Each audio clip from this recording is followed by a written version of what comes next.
Hey, so if you're a member of the Creatures community and you've noticed us all doing stuff on GitHub, but GitHub is just baffling and confusing to you, you're definitely not alone. There's already a lot of material out there on how to use Git and GitHub, quote, properly, but I'm not going to go into any of that. This is just a guide for those of you that want to contribute to a project without learning a whole new complicated skill set. So let's say I want to do some work on the splicer in the CCSF Grendel pack like Pilla asked me to do over a year ago.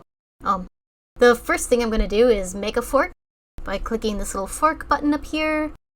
Now, a fork is basically just a copy, like your own copy of the files on your own GitHub account, like duplicating a folder with all the same files in it. Everything's the same. The difference here is since now these are your own files on your own account, you have complete control over them. So let's download the files. You can do this by clicking code and download as a zip at the bottom. Now you can go extract those files and make the changes that you want. So let's say it's later and we've made a lot of changes to the splicer. We're already on this page actually, but if we weren't and needed to get back to it, you would just click over at repositories and scroll down until you find the right one. Now, you could click that Add File button up there, or you can just drag the file into the window and it'll go there automatically. On this screen, you can see it's already got the file that you've dragged in, and if you want to drag in more files, you can, but we've only changed this one, and you're only going to have to drag in new files or files that you changed. So we're just going to go ahead and make a comment here. And since this is your branch, you can just commit it right to the main branch. We're not going to mess with branches and stuff. And there you go. So now your copy of the files has the updated script in it. Now you can see that your copy of the files is one commit ahead of the main project.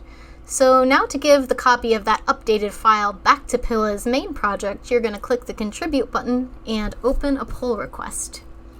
Now, it's called a pull request because you're requesting that the owner of the main project pull your updated files into their files. The first thing it's going to do is take you to a compare changes screen where you can kind of see what's different between the files. This isn't actually a very good example because my line endings are kind of funny, so it reads every line as being different, but generally speaking, the red lines are the lines that you've removed from the file and the green lines are the lines that you're adding. You might want to glance at it just to make sure you haven't removed anything really important or something, but for the most part you can just click create pull request again and add or update the comments if you want, and click create pull request yet again, and now you've done your part. If you want, you can add more comments and other people can have comments if they want to discuss the changes, but basically you're done. The project owner will look it over and approve your changes, and then your updated files will show up in the main project and you'll officially be a contributor. Hooray!